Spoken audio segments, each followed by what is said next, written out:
Hello listeners, I am Dr. Anuj Kumar Sharma, working in Center for Advanced Studies in Mechatronics program, which is in-campus research driven institute of Dr. APJ Abdul Kalam Technical University located in Lucknow.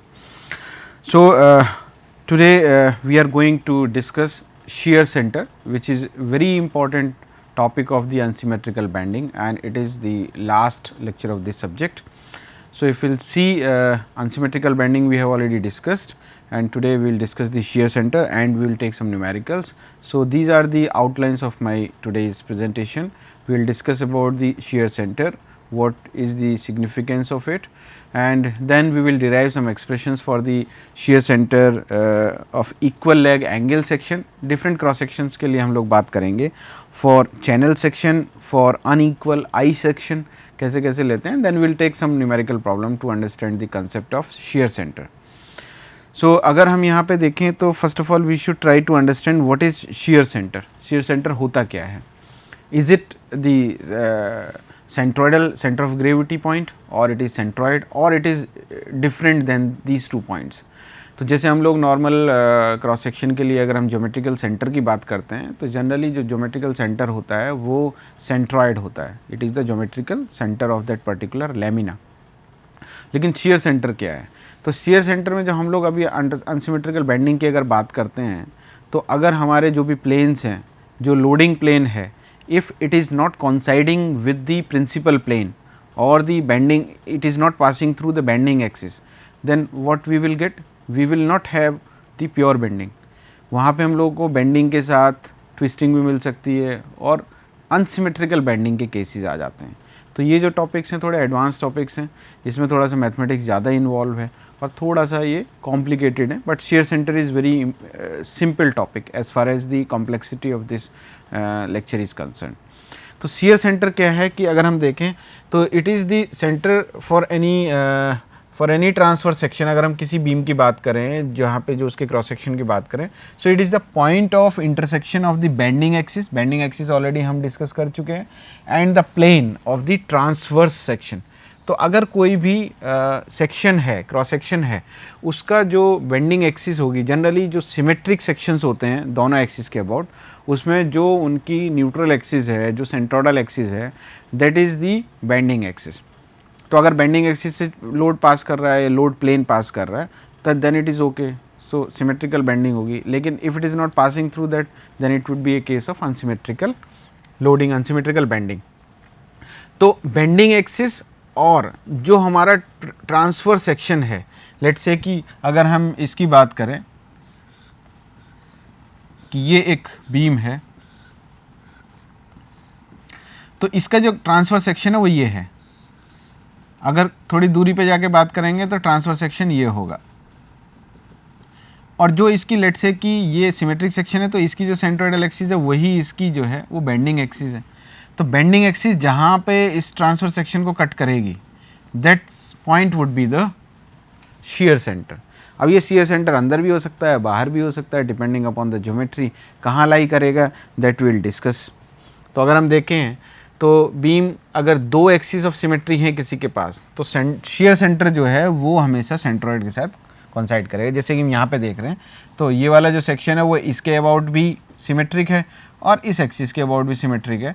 तो इसका जो centroidal point है वही इसका shear centre होगा.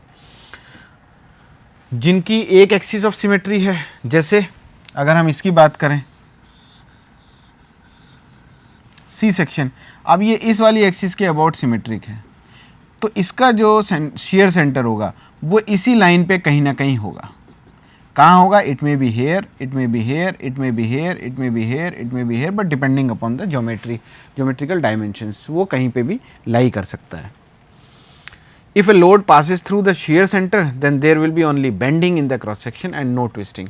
तो अगर जो हमारा लोड प्लेन है या लोड्स हैं, if they are passing through the shear center, तो अगर वो वहाँ पे पास करेंगे, अगर लेट्स से कि यहाँ पे इसका shear center है, तो अगर यहाँ पे लोड लग रहा है, if it is passing through this, so definitely this bending would be simple bending. unsymmetrical bending हो सकती है, but no twisting would be there. तो अब एक छोटा सा यहाँ पे अब 3 डेरिवेशंस हमको करने हैं. तो पहले हमको देखना है शेयर सेंटर डिटर्मिनेशन है of equal leg angle section. तो यहाँ पे देखिए ये एक बीम है जिसपे बहुत सारे लोड लग रहे हैं और हमने इसका जो क्रॉस सेक्शन है वो हमने क्रॉस सेक्शन ये लिया है। तो इसका जो क्रॉस सेक्शन है वो एल शेप का है, एक चैनल शेप्ड है और ये इक्वल लेग है। तो इसके लिए हम ड्राइव करते हैं। तो हमने क्या किया कि हमने एक एलिमेंट्री एरिया लिया जो यहाँ से z दूरी पे है, जिसकी थिकनेस है dz। ये वाली जो थिकनेस है ये हमने लिया है यहाँ पे dz है। तो इसका जो टोटल एरिया है वो a हो गया। इसकी जो थिकनेस है इस चैनल की दैट इज़ t, राइट। तो हमने यहाँ पे जो बीम है, बीम में हमने अगर देखते हैं तो अगर इसको देखा जाए तो जो सिंपली सपोर्टेड बीम हम लोगों ने कंसीडर किया है। So let f be the resultant of all these forces. तो जितने भी फोर्सेस लग रहे हैं P1, P2, P3, उनका सबका रिजल्टेंट जो है वो ये है, this is the resultant force. तो हमने रिजल्टेंट फोर्स F लिया। अब अगर हम इसको रिजॉल्व करना चाहें F को, तो हमने इसको क्या किया है कि इसको रिजॉल्व किया है दो कंपोनेंट्स में। एक तो हमने F डैश कंपोनेंट लिया है जो यहाँ पे काम कर रहा है, और दूसरा हम लोगों ने इसको किया है F डबल डैश में। सो F डैश और F double dash numerically they are same but opposite in direction.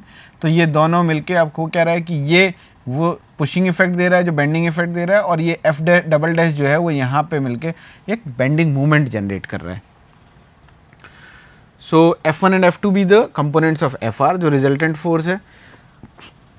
The action line of resultant sharing force FR जो हमारा रिजल्टेंट फोर्स है वो that must pass through the point of intersection of its component F1 and F2 which lie along the centre line of the upper and lower legs. तो जो point O है that is the shear centre.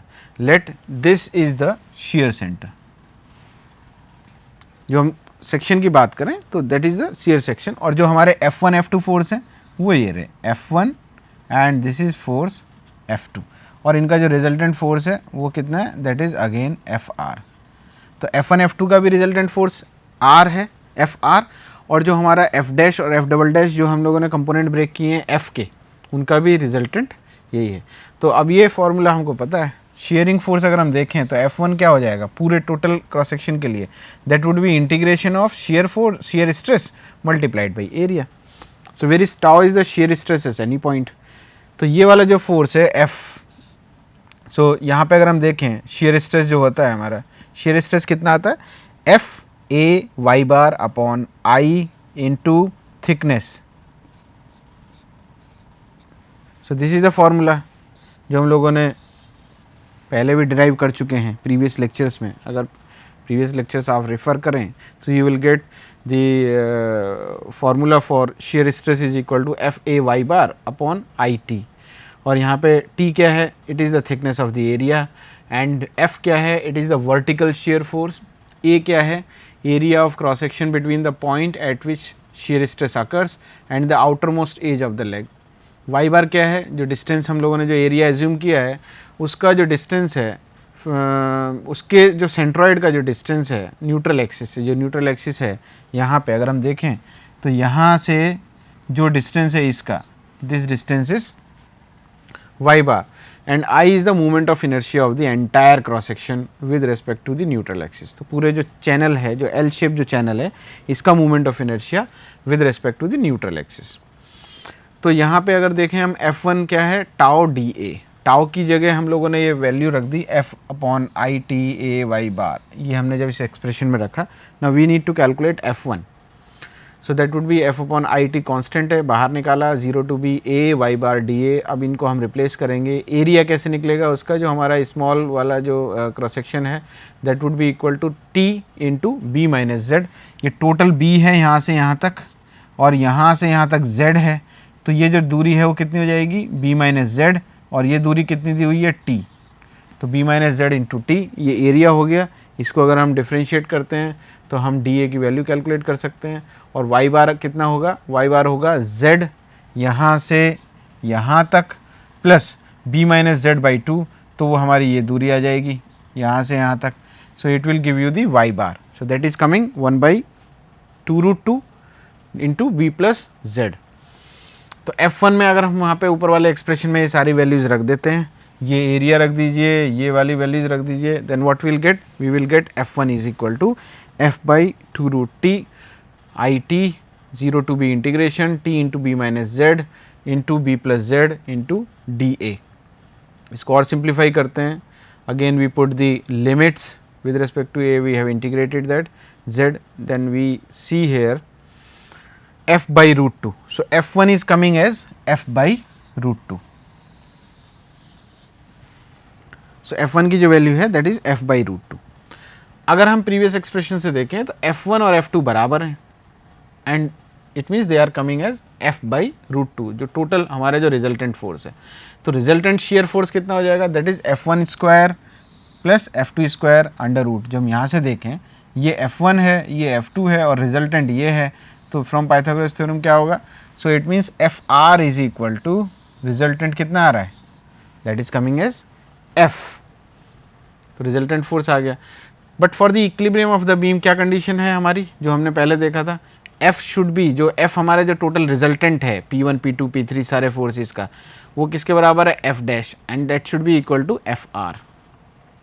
So F1 and F2 it means क्या है, ये components हैं resisting force FR के, जो हम ऑलरेडी ले चुके हैं, and O is the shear centre, और जो O है वही हमारा शेयर सेंटर हो जाता है। अब अगर हम चैनल सेक्शन के लिए बात करें तो चैनल सेक्शन के लिए जैसे ये हमने सेक्शन लिया, एक C शेप का ये चैनल सेक्शन है, क्रॉस सेक्शन है ये हमारा, इसको हम अपनी सिंप्लिसिटी के लिए क्लासीफाई कर सकते हैं कि ये फर्स्ट हो गया, ये सेकंड हो गया और ये थर्ड हो गया। इस तरीके से हम डिवाइड कर सकते हैं, रेक्टेंगल्स का हमको याद है। तो हम लोगों ने क्या है कि एक सेक्शन एज्यूम करा, ये यहाँ से DZ थिकनेस का और ये ऊपर जो है वो Z जो है डिस्टेंस। तो यहाँ पे जो हमारा ये सेंट्रोइडल एक्सिस है वो ये है, और इसमें हमें देखना है कि शेयर सेंटर कहाँ पे होगा।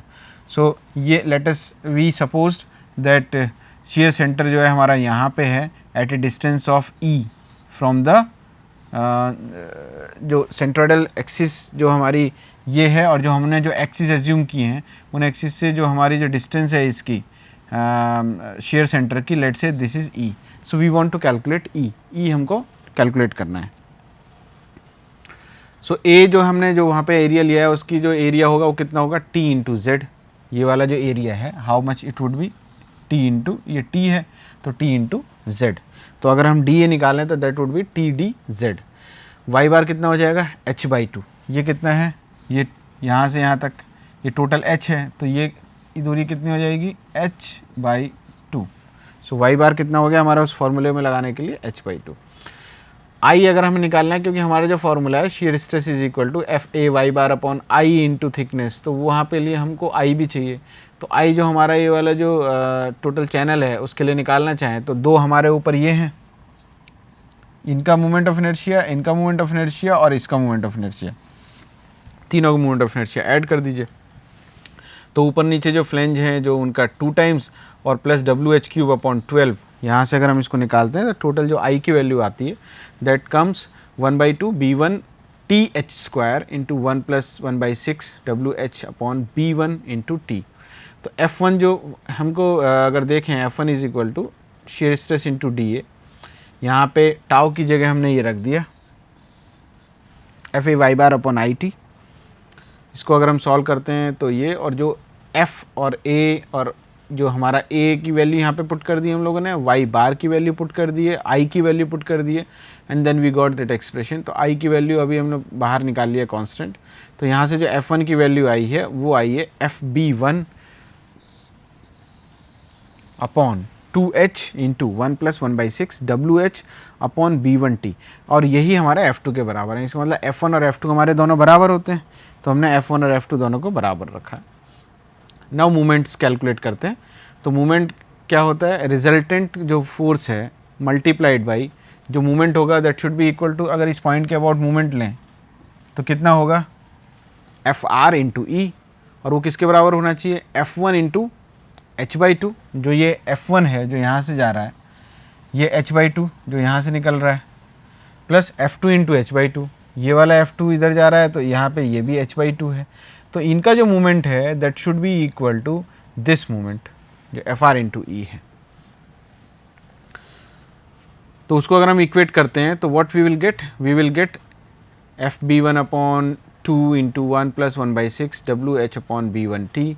सिंस एफ आर जो है रिजल्टेंट फोर्स है वो एफ के बराबर है, सो जो हमारा ई है जो हम कैलकुलेट करना चाह रहे हैं कि शेयर सेंटर की लोकेशन क्या है, so that E would be equal to B one upon 2 upon into 1 plus 1/6 W H upon T. और इसको अगर हम सिंप्लीफाई करते हैं तो वी विल गेट दिस।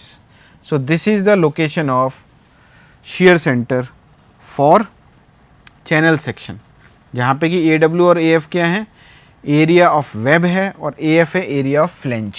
तो इसका जो एरिया है ये हो जाएगा हमारा ए एफ और जो इसका एरिया है that would be equal to A W. तो ये फार्मूला हमको याद रखना है। This formula we have derived for channel type section.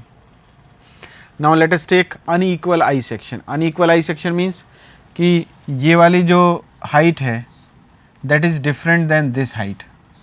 ये B2 है और ये B1 है, तो अनइक्वल है। और इक्वल अनइक्वल के लिए अगर हम ड्राइव कर सकते हैं तो उसमें हम B1 is equal to B2 रख देंगे, so that formula would be valid for equal type of I section. So we have considered this. Now what we have done, we have taken this area, क्योंकि ये जो formula है हमारा, इस फार्मूले के अंदर ये हमें सबसे पहले क्या है, एरिया निकाल लीजिए आप, वाई बार निकाल लीजिए, एफ हमारा कांस्टेंट है, आई हमारा मोमेंट ऑफ इनर्शिया पे डिपेंड करता है, और थिकनेस जो इसकी दे रखी है, thickness is given as T1। तो ये हम दोनों निकाल लेते हैं। तो एरिया हमने एक एरिया एज्यूम किया जो कि यहाँ से, जिसकी जो थिकनेस हम लोगों ने जो यहाँ से जो एज्यूम किया है, ये वाई बार डिस्टेंस पे इसका सेंट्रॉइड हो जाएगा, और इसकी जो थिकनेस है दैट थिकनेस इज T1, और जो इसकी जो हाइट है दैट हाइट वुड बी जो यहाँ पे हम ले सकते हैं that would be equal to total B1 है, B1 में से y घटा दें, B1/2 माइनस y घटाएंगे तो ऊपर वाली हाइट बच जाएगी। सो यहाँ पे वो सारी वैल्यूज़ हमने f हमारा एज इट इज़, a की जगह हमने क्या कर दिया, B1/2 माइनस y ये वाली साइड होगी मल्टीप्लाइड बाई थिकनेस। तो ये वाली जो साइड है कितनी हो जाएगी, B1/2, और इसमें से ये घटा देंगे तो हमारी टोटल साइड ये आ जाएगी ऊपर, तो इंटू मल्टीप्लाइड बाई T1। तो ये हमारा एरिया हो गया इंटू B1/2 प्लस y, ये हमारा y बार हो गया, और upon I into T1 into DA। उस वाले एक्सप्रेशन में हमने ये वैल्यूज़ रखी, और इसको जब हम सिंप्लीफाई करेंगे, इंटीग्रेट करेंगे, so we will get this. और यहाँ पे फिर हम लोग इसको सिंप्लीफाई करेंगे तो what we are getting, F1 is equal to F into I1 upon I। सो यहाँ से ये हमको एक्सप्रेशन एक मिला। नाउ फॉर I1 क्या हो जाएगा, I1 मीन्स हम अभी इसकी बात कर रहे हैं, जो फर्स्ट वाला जो हमारा जो फ्लेंज जिसको बोलेंगे एक तरीके से, तो T1 B1/12 simple moment of inertia का फॉर्मूला है। सिमिलरली F2 जो हो जाएगा हमारा ये हो जाएगा, F1 हम पहले निकाल चुके पिछले वाली स्लाइड पे, और F2 सिमिलरली इस ड्राइव करेंगे तो वो ऐसे हो जाएगा, और I2 की वैल्यू कितनी हो जाएगी, T2 B2/12। So let the shear centre be at a distance E1 from left flange. हमने माना कि यहाँ से E1 डिस्टेंस पे ये हमारा शेयर सेंटर हुआ, तो हम इसका मतलब E1 और E2, हमें E1 प्लस E2 पता है, E1 plus E2 that is equal to how much, that is H। तो अगर हम E1 निकाल लेते हैं तो E2 पता चल जाएगा, या E1 E2 में एक एक्सप्रेशन निकाल लें तो भी हमारा काम हो जाएगा। सो यहाँ पे अगर हम देखें तो F1 इंटू E1, अगर हम मूवमेंट को इक्वेट करें तो F1 इंटू E1 बराबर F2 इंटू E2 होगा, क्योंकि वहाँ पे F1 फोर्स काम कर रहा है, वहाँ पे F2 काम कर रहा है, दोनों का रिजल्टेंट है फोर्स, रिजल्टेंट R। तो यहाँ पे F1 की वैल्यू रख दी, F2 की वैल्यू रख दी, तो F और F, I और I ये सब कैंसिल हो जाएगा, तो क्या बचेगा,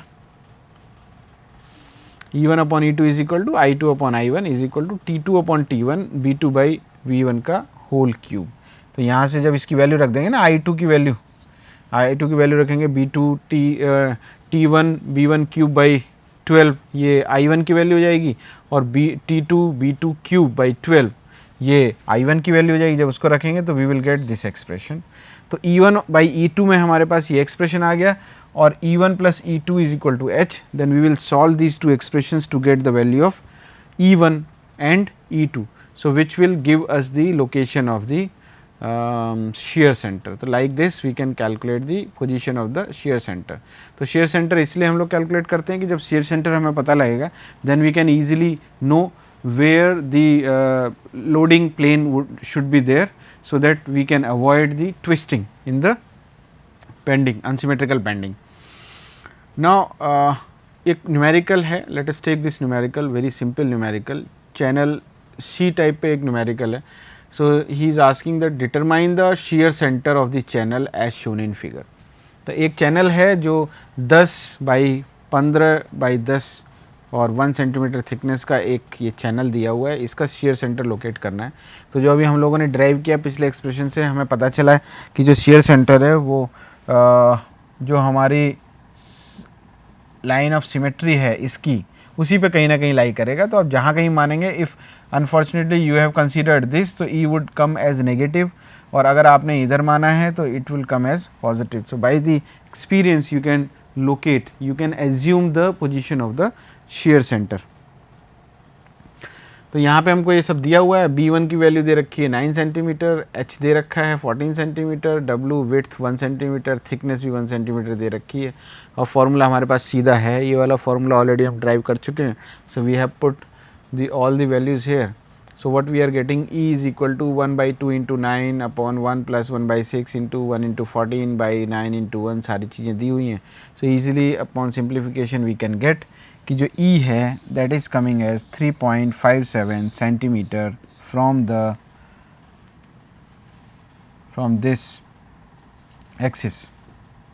जो भी आपने यहाँ पे या तो इसको x एक्सिस मान रखा है, इसको y एक्सिस मान रखा है, और जहाँ से मान रखा है, तो यहाँ पे जो ये है इट इज़ 3.57, क्योंकि ज्योमेट्रिकली आपने इसको लेफ्ट में पहले ही माना हुआ है. So that's why it has come positive. Let us take second numerical problem. तो ये एक आई सेक्शन दिया हुआ है. आई सेक्शन ऑलरेडी हम ड्राइव भी कर चुके हैं, वो उसके लिए था. तो H2 यहाँ पे हमने माना कि एक फोर्स काम कर रहे हैं H1 एंड H2. यहाँ पे देखें तो ये दो फोर्सेस हैं H1 H2, शेयर फोर्सेस जो H1 H2 से ले रखे हैं. तो H1 की मीन टाउ DA और टाउ की जगह FA y bar upon IT into DA. अगर हम इसको सॉल्व करते हैं सो A y बार DA, यहाँ पे अगर हम इसको सॉल्व करना चाहें तो ये सारी चीज़ें हमको दे रखी हैं. Area is given to us, we can easily calculate the area of this I section. हाँ, 3 पार्ट्स में इसको डिवाइड करके इनका तीनों का एरिया हम निकाल लेंगे. 3 रेक्टेंगल्स हैं, तीनों का एरिया निकालेंगे और उसको इसके अंदर पुट करेंगे. Then we will integrate from 0 to 3. हाँ, we have taken at the limits from 0 to 3. So then we will get H2 is equal to 58.5 F/I. ये आ गया. H1 की वैल्यू निकालेंगे F upon 2I, 0 to 4, 2 into 4 minus X, 6.5 into 2dx. तो इसको जब हम simplify करेंगे we will get H1 is equal to 1/104 F upon I. तो इस तरीके से H1 H2 की दोनों की हमने वैल्यू कैलकुलेट कर ली. उसके बाद we can take the moment FR into E is equal to 2H1 minus H2 into 6.5. तो यहाँ पे हमने दोनों वैल्यूज़ रख दी. H1 माइनस H2 ये आएगा. तो यहाँ से हम लोग ईजीली जो कैलकुलेट कर सकते हैं वो FR की जगह F रख सकते हैं हम लोग, क्योंकि रिजल्टेंट फोर्स ही है वो F. तो जो E की वैल्यू आएगी that will come 591.5 into upon I. So I we can easily calculate. I simple जो हमारा सिंपल मेथड है मोमेंट ऑफ इनर्शिया कैलकुलेट करने का, already we have discussed a lot on moment of inertia. तो we can easily calculate I. So I will come as 1303.251. तो इसमें I की value जब ऊपर रखेंगे so we can easily calculate the value of E. So it is coming as 0.454 centimetre. So likewise we can locate the location of the shear point for this particular. तो यहाँ पे 0.454, तो ये हमारा shear center आई सेक्शन के लिए आ गया. क्योंकि जो shear center किधर की तरफ लाई कर रहा है, देखिए यहाँ पे अगर हम easily locate कर सकते हैं. तो ये long है, ये short है, तो हमेशा इसकी तरफ वो थोड़ा सा लाई करेगा. Now we can take this numerical problem. ये एक आर्क है एक सर्किल की, राइट, जो 2 थीटा एंगल की एक आर्क है। अगर हम इसमें देखें तो इसका अगर हम शेयर सेंटर निकालना चाहें तो इसका शेयर सेंटर, इसकी जो line of axis of symmetry है वो कौन सी है, यही है। तो इसी लाइन पे कहीं ना कहीं आप एज्यूम कर लिए, let this point is the shear point. So from this let us we have assumed that this is at a distance of E. तो जो E को हमको कैलकुलेट करना है, E हमको निकालना है। तो अगर हम यहाँ पे देखें तो सबसे पहले F1 हम देखते हैं, जो हमने F1 एज्यूम किया है कि ये F1 हो गया, राइट, और ये F रिजल्टेंट है इसका। तो यहाँ से अगर हम देखें सो टाउ डी ए, तो यहाँ पे F A Y bar I T, ये सीधा स्टैंडर्ड फार्मूला है। तो यहाँ पे अगर हम देखें तो एफ़ की जगह 2r थीटा टी, ये जो आई जो हम निकाल रहे हैं, सॉरी पहले इसका आई निकालते हैं पहले इसका।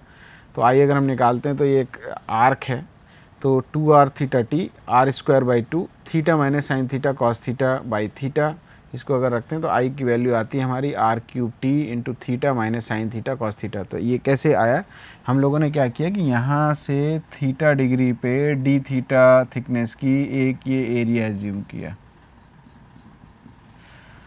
राइट। अब ये एंगल कितना हो जाएगा, थीटा माइनस फाइव। तो जो लोडिंग लग रही है वो ऐसे प्लेन पे है कि जो कि यहाँ से 5 डिग्री एंगल पे आगे है। तो जब इसका हम लोगों ने सेंट्रॉइड निकाला, so that is centroid let us assume कि वाई बार पे है, तो यहाँ पे जो फोर्स लगेगा that will be tau D A, तो वो हमको कैलकुलेट करना है। तो मोमेंट ऑफ इनर्शिया हम कैलकुलेट कर चुके हैं। एरिया हमने देखा A R into theta minus five into T, उसकी जो थिकनेस और उसकी जो एंगुलर डिस्टेंस को अगर मिलाएं तो उसका एरिया कैलकुलेट करेंगे। डी ए और इसको डिफ्रेंशिएट करेंगे तो डी ए और वाई बार हमारा आर साइन फाइव है। तो moment of F1 about O1 becomes, ये मोमेंट आ जाएगा हमारा। तो माइनस थीटा से प्लस थीटा इंटीग्रेट करेंगे, F upon I into R theta minus five T R sine five R D five into T into R. तो इसको अगर हम सिंप्लीफाई करें upon integration we will get the value of moment F, ये आ रहा है हमारा 2f आर की power 4 T upon I into theta cos theta minus sine theta. तो यहाँ से हमारी जो वैल्यू आ रही है अपॉन सिंप्लीफिकेशन आप कर सकते हैं, तो ई की जो वैल्यू आ रही है वो आ रही है 2r sine theta minus theta cos theta upon theta minus sine theta cos theta.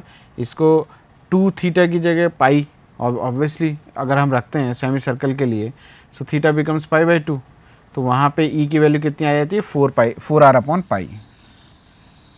Arc के लिए तो हमारी जो ई की वैल्यू है वो इतनी है।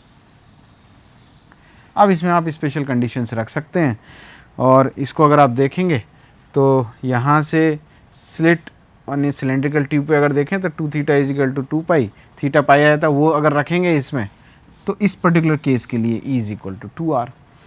तो likewise we can easily calculate the for different types of geometries we can easily locate the shear center.